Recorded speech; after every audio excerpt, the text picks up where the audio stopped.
Bizarre Brain Comics.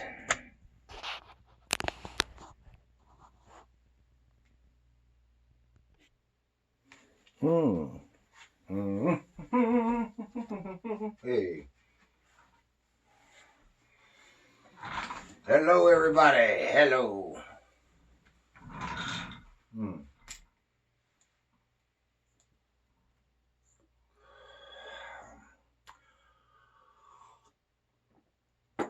Gary here once again for Bizarre Brain Comics. And we're back to superheroes this time. Yeah, have a little story here involving the Man of Steel himself, Superman, and the very green John Jones, the Martian Manhunter. Here in World's Finest, number 212 from 1972. 1972. That's a cool cover.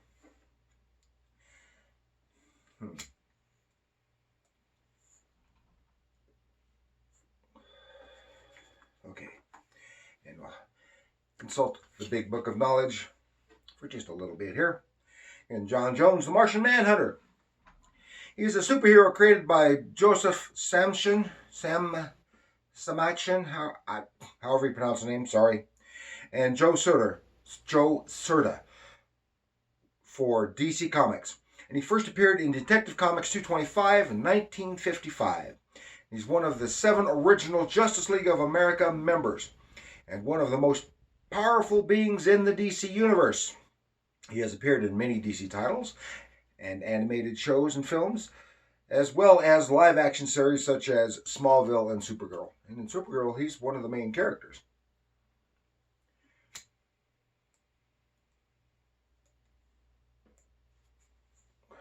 And this story was written by Denny O'Neil and drawn by Dick Dillin. Okay, we've talked about Denny O'Neil before. He is best known for his long run on Batman titles and edited them for many years. And he also is well known for his doing the Green Lantern, Green Arrow title from around 69 and 70. Along with Neil Adams, bringing a lot of more relevance to the DC superhero titles, and more realism too, with not the silly stuff. And also he did wrote most of the Wonder Woman from the late 80s, late 60s, in which she was depowered and always wearing that white suit.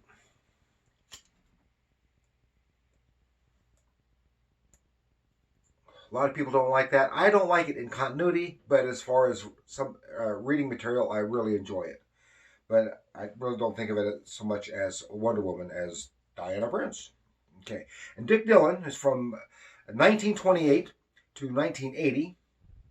And he's an artist best known for a 12-year run on the Justice League of America comic for DC. And he's born in Watertown, New York.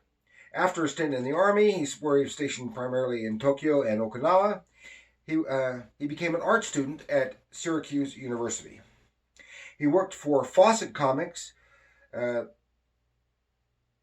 doing backup characters in Wiz Comics, then for Quality Comics on Blackhawk, and then doing GI Combat and some romance comics. Eventually, he went to DC, and then he did Blackhawk again, because DC had acquired many of the Quality Comics characters. And he went to World's Finest before doing the JLA. He did this series from 1968, that's Justice League, that is, from 1968 to 1980. And he was working on issue 184 when he died. And that's unfortunate. So,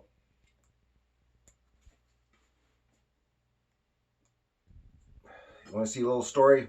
Superman and Martian Manhunter?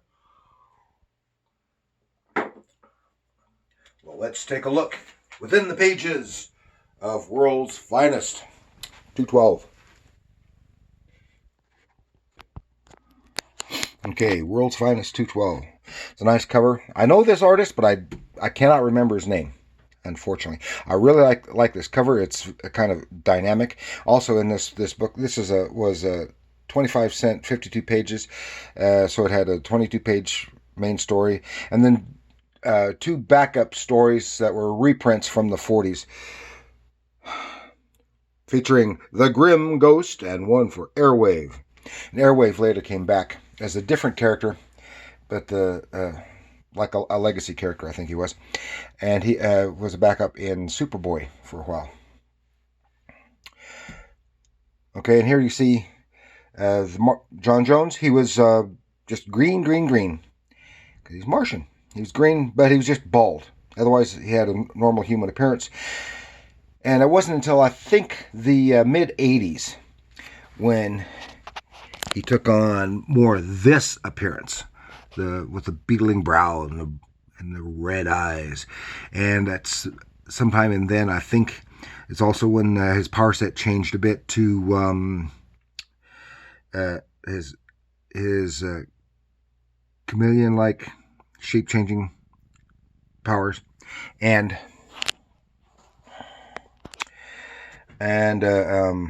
his phasing abilities, as well as telepathy. He may have been telepathic before. I'm not sure. I can't remember. And that's in addition to his near invulnerability and his super strength. And of course, his weakness was fire. And like Superman, he was supposed to be the last of his race.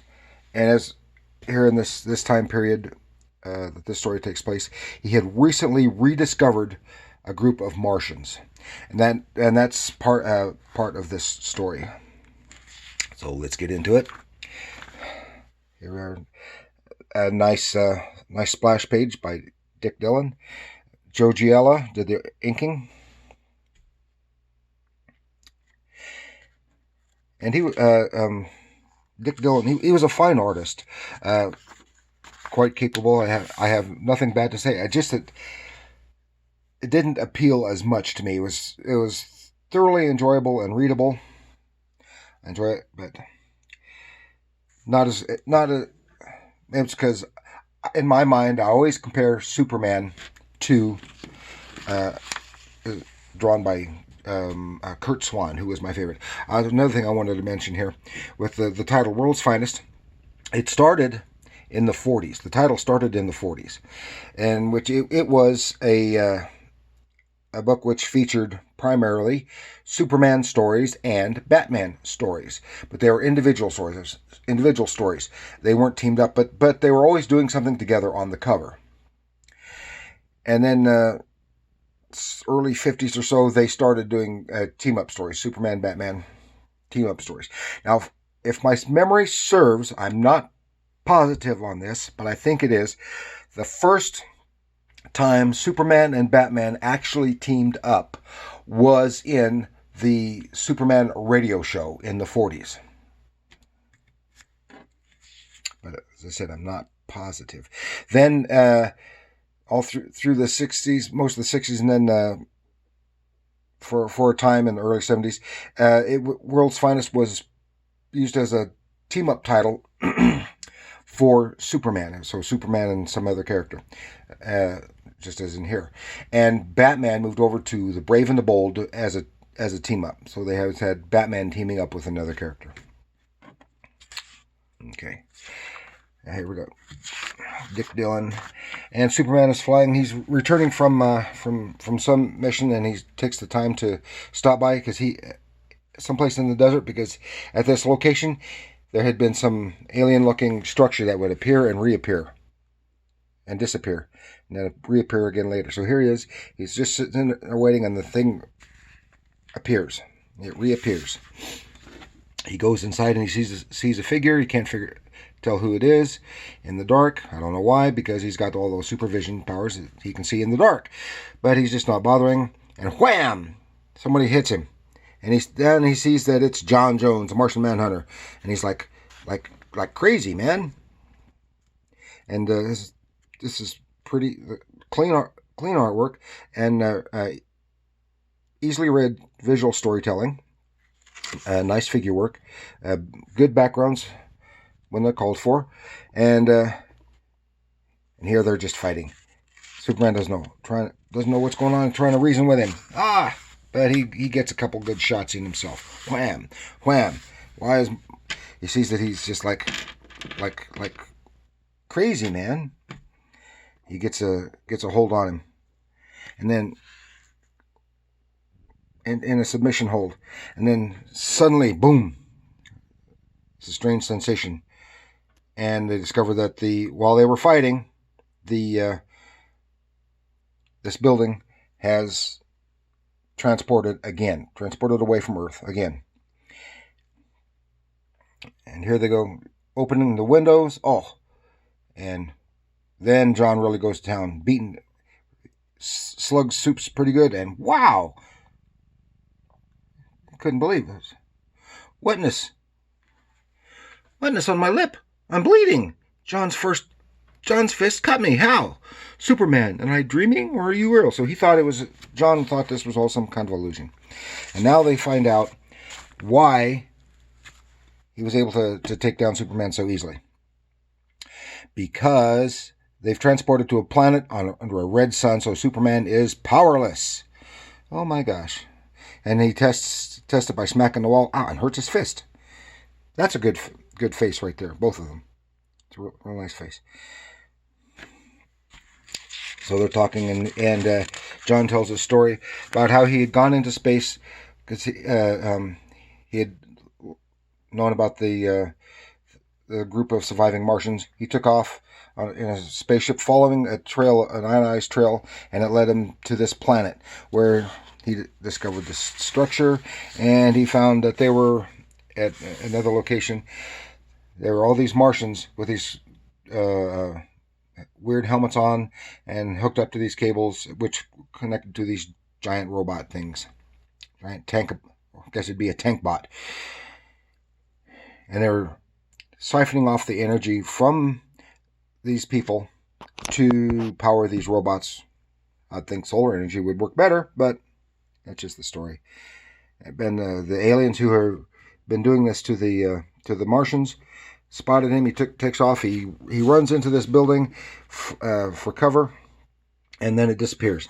He had found this this thing here, this tablet with some writing on it. He was able to decipher it, and it says these people were invaders. It tells a story of these people who have captured his Martian companions. Were some invaders and taken over this planet, and they use these robo-chargers. And I forgot what he called these.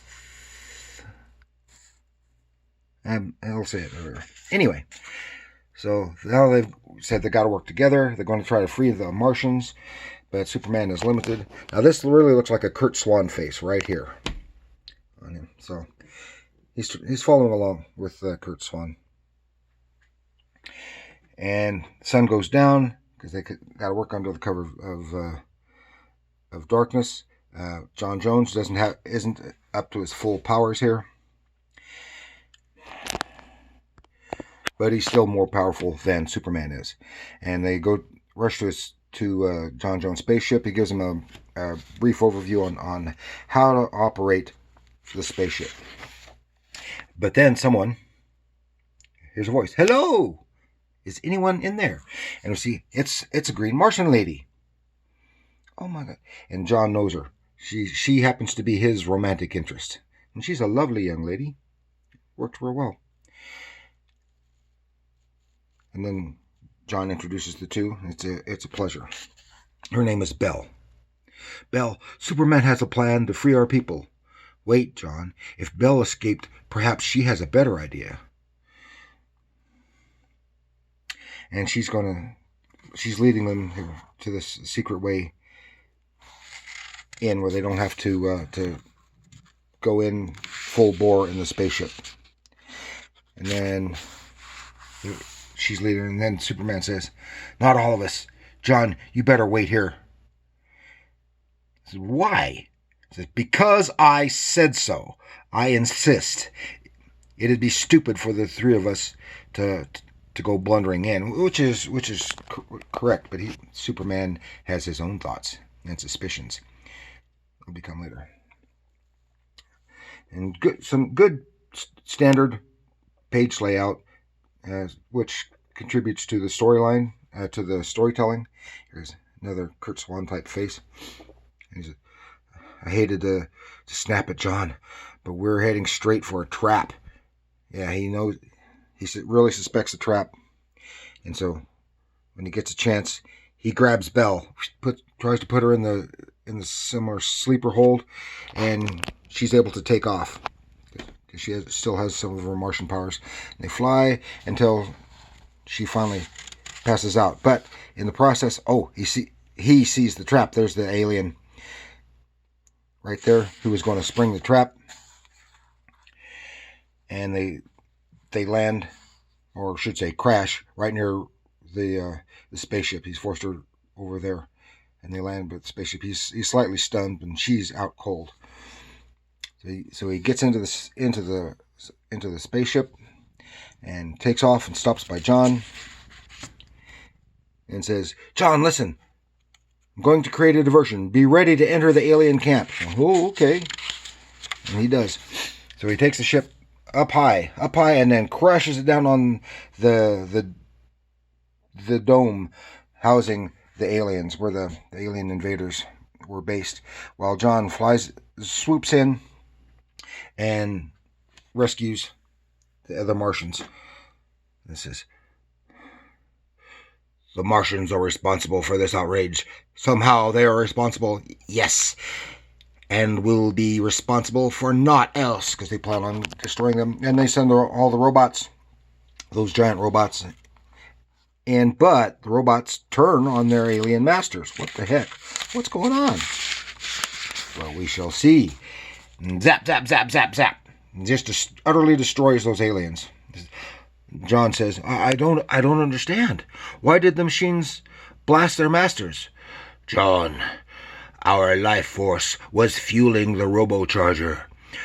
What the Thythen," that's what they were called, "the Thythen didn't realize is that in putting our life into their forms, they put in our souls, our consciousness. We became the machines and they us.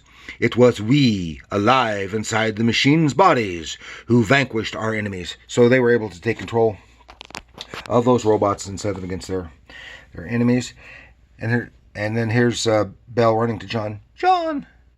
And John Jones thinks Superman is dead because he thought he sacrificed himself to save the Martians, which he would have done if necessary, because that's pretty much what he had in mind. But at the last minute, we see here's the wreckage of the ship, and out crawls Superman. At the last second, he had donned this spacesuit, which was fire and shock-proof, which saved him from the crash. And goes, "An alien, you brazen fool. Dare our wrath, do you?" Oh, yes, he does. He always dares the wrath of aliens, of alien invaders and other evildoers. And he's run towards the transporting building for sanctuary, and in it, just gets inside, the guy grabs him, and boom, it's zapped back to Earth, right through the galaxy, intended like through subspace, and so it's close to instantaneous, but not. And he gets back to Earth, right in front of that window, gets doused with the yellow sun radiation, and boom, he cleans that alien's clock. But now he says, "The museum is smashed. It'll go nowhere. Not in that condition. So For me, it's over, a happy ending, and I hope for John Jones and his fellow Martians a happy beginning. But he's curious because he did not get to warn John Jones that Bell was a traitor, had betrayed them. And here we see a teaser for the next time, Superman and the Atom. So, as I said, yeah, it's a fun read. Maybe not as good as the Batman stuff he wrote, that Denny O'Neil wrote, but it's a fun read. You got to write something. And of course, it's a convergence of different storylines, because at this time John Jones didn't have his own story, his own title, so it was in backups and crossovers and stuff. All this was being revealed. Pretty relatively dynamic artwork. It worked well, and he told the story visually very well. Had good detail when it was necessary. Good backgrounds. Good on the good work on the figures. And Joe Giella did well on the inks. It's good. It's not great, in my opinion. But not everything can be great. Sometimes it has to be adequate. And it's adequate, and probably more than adequate. The story could have been told very poorly. And I wouldn't have liked it. Like that. Could have had a bad artist on it. So he's not a bad artist. He's a good artist. And, of course, Denny O'Neil, we know, is a great writer. I personally prefer the newer version more recent version of John Jones. Although this looks good. I just love this cover. And it looks good. He looks good that way. I just prefer the slightly more alien look that we see in that figure right there. Of course, this is from the Justice League animated series, so he's a little bit more weird. And I even like that this is not his actual true form. He assumes this form to look more human.